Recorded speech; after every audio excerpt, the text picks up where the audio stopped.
because he's respected. In this space of marriage that is able to bring, unaweza vitu zote amewaambia za kukua, ati anaweza peana hata holiday, atapeana holiday mahali kuna vuguvugu, atapeana holiday hata ataenda bed, atafanya mambo zake kwa bed kama kuna madhihidhanio, like you have made his life so hard, he will go to that bed and like he will not do his thing in the capacity of his manhood. But if you are the woman who is able to soothe his ego, deal with him like this is my man, beyond na uko nje kuna wanaume wengi lakini huyu ni wangu, kama ukarimira wendo, make sure that your window is well protected. He feels he's the only man in your life. He is so sure of that. That man will give you your word, his word. So you are a wife if you qualify to give him that kingship in him, that he can sit on his throne in his house and feel he's the one who roars. Hakuna mwanaume mwingine anapeana instructions, not even your father, not even your brothers. You don't take instructions from anyone else except your man. You have given him the capacity to do that in your home. You have made him your king. That if you have to do anything, any project out there, if you have to do anything out there, you consult him first. You are making him the king of the home. When you give him that capacity, you qualify to be a wife. But if you are the one who comes and tells him everything that needs to be done, and whatever he has done, you unakuja unazitoanisha, you disqualify everything he does. Like he has come, he has brought a dining table that to you, squeeze the dining table is a square.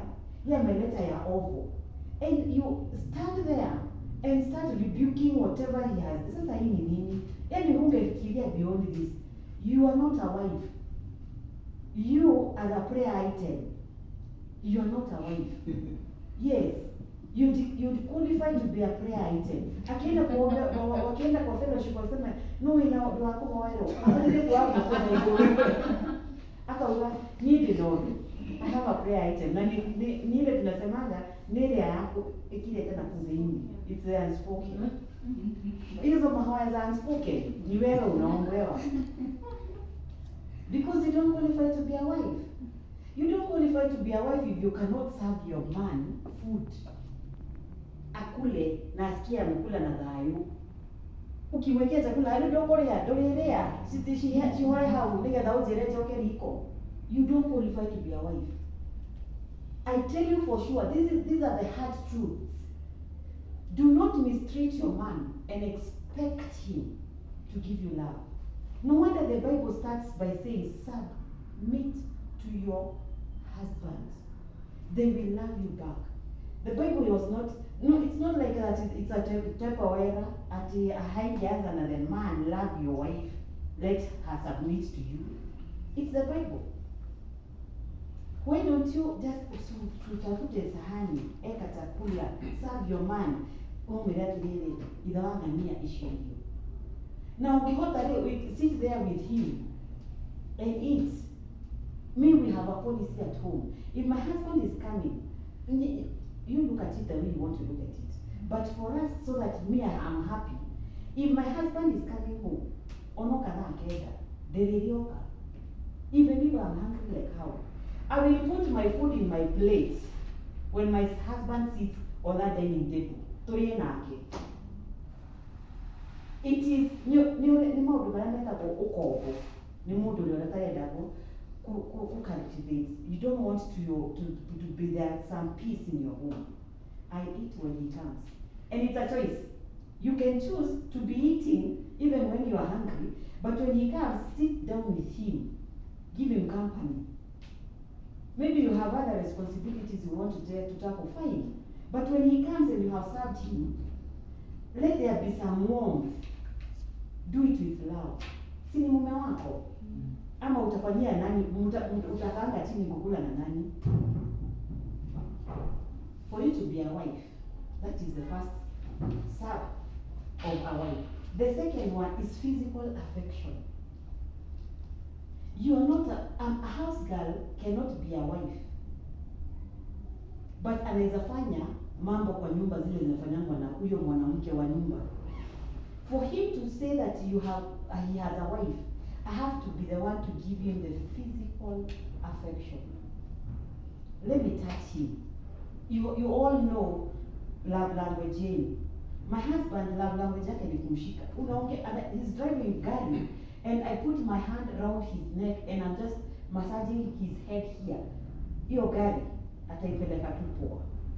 Anasikia poa because that is his love language. Know the love body language ya mwanaume wako. Do it. Some of these things I always tell women, it's not rocket science. Mkono siko hapa. Si anataka kuguzwa kichwa. Siuguze kichwa. Ukiguza kichwa mkono wako imeenda. Lakini unajua impact yenye imekosa kwa huyo mwanaume. Atasikianga mimi ndio ninideho. I am the one. Body physical affection is a role of a wife. Bwana wako atakiwa kwenda anakaa hivi ana miss kuguzwa. Nginya yetu kana na tumia ito kana kana wao. Nigera atani na mutumia. Tondu nginya nyondo cia kuhagiriria. That if you're hugging your husband umhagagina haha. Ati mambo mugudana ga shoulder. But for real, na shokaja chamaniana atumia a district maramugeithia maramuhagu. Really, more expect make ati. Na mwili wako we hau. We drive kugura kindu. Everything is available. Your body is there. You are there. And all your man wants is to an embrace. And that embrace cannot come from anyone else except from the wife. That time you qualify to be a wife. The other times, okay, Mungu anashoulder, you are the woman of the home. Ino ni mama yako wako. No wonder these introductions. Meka gogo bata kumenya hii, but at times it is the truth. Ino ni mama yako wako. Why? Because wewe na mwanamke wako wa barabara ama hata huyo msichana wa job, you are operating on the same level. You should be very affectionate with your man. Unaangalia, go and take a look. Give the same eyesight to your man. Go to the mama. He really remember more. Then you the boy kuma. You really want to. You're so alert.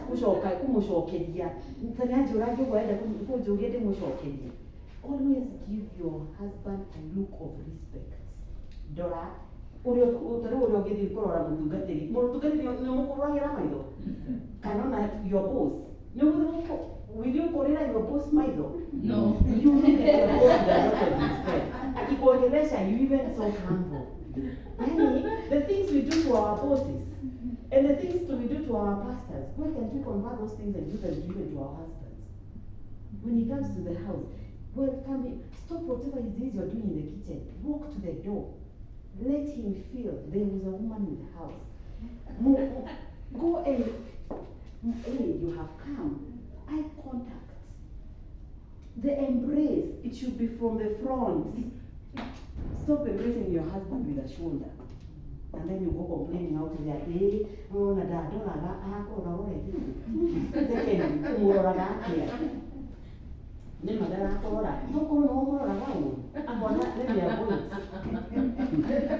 yeah, some of these things, we take them for granted, but it's the truth.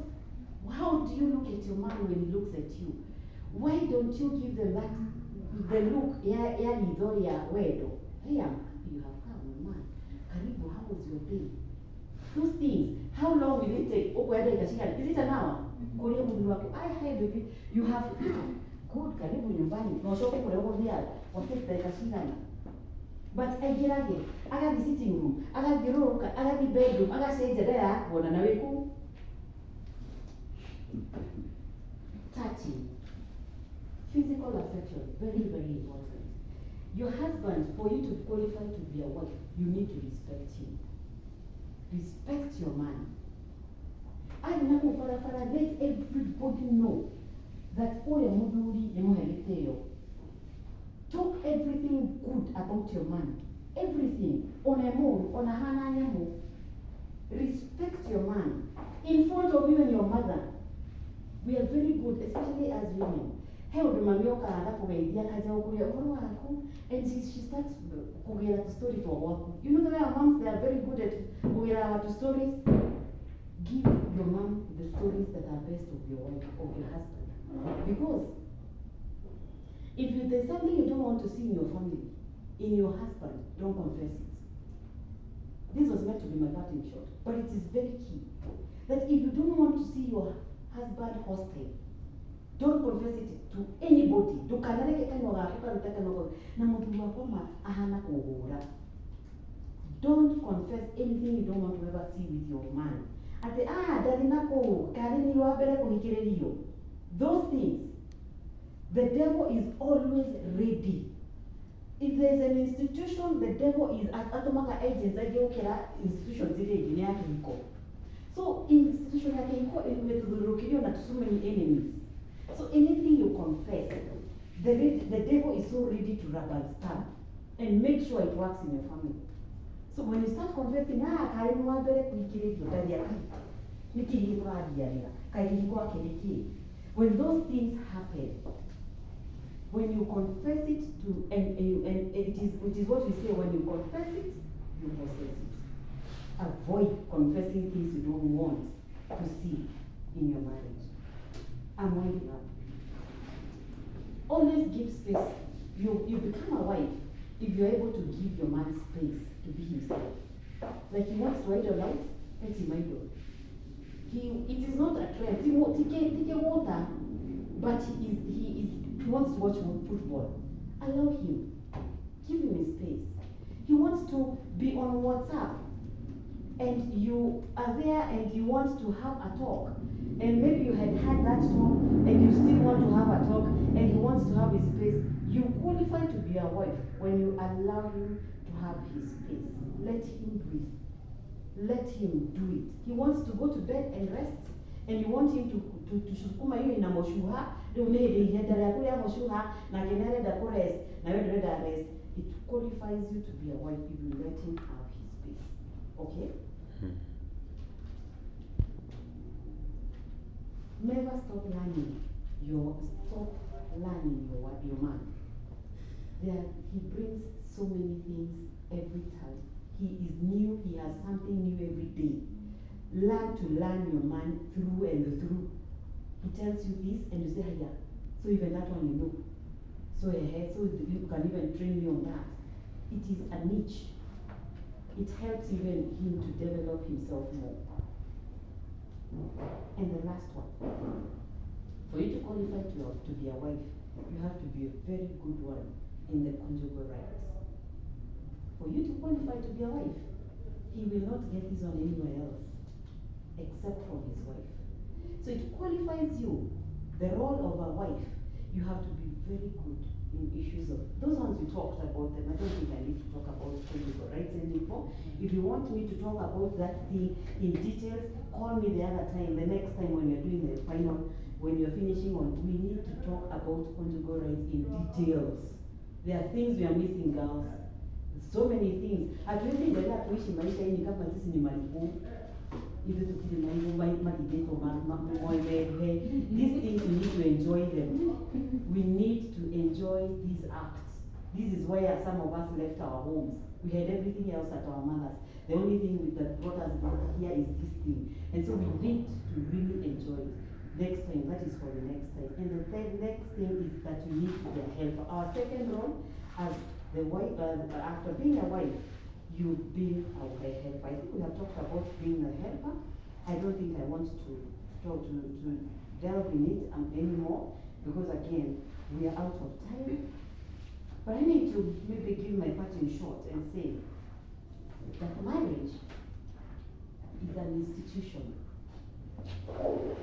And this institution has every girl has a dream of being in it.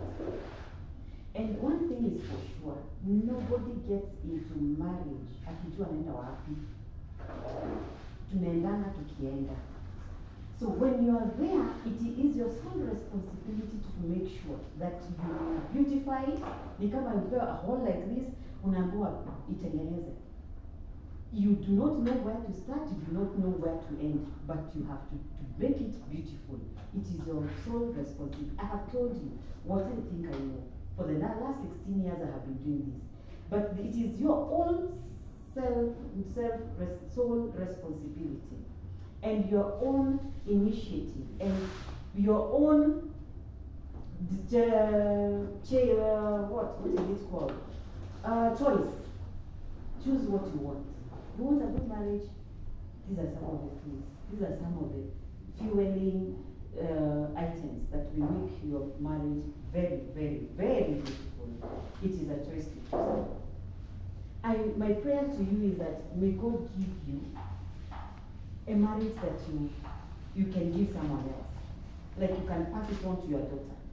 Like when you're advising your daughter, enyewe Mungu akusaidie akusaidie bibi kama mama yako.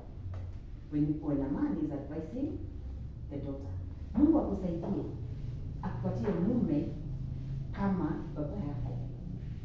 Let's work our marriage that it can be admired by even our children. It's my prayer for you. It's my prayer for myself that you shall work our marriage and it shall be beautiful. Because you have seen people living a beautiful marriage, isn't it? I wish you all the best. Thank you for inviting us.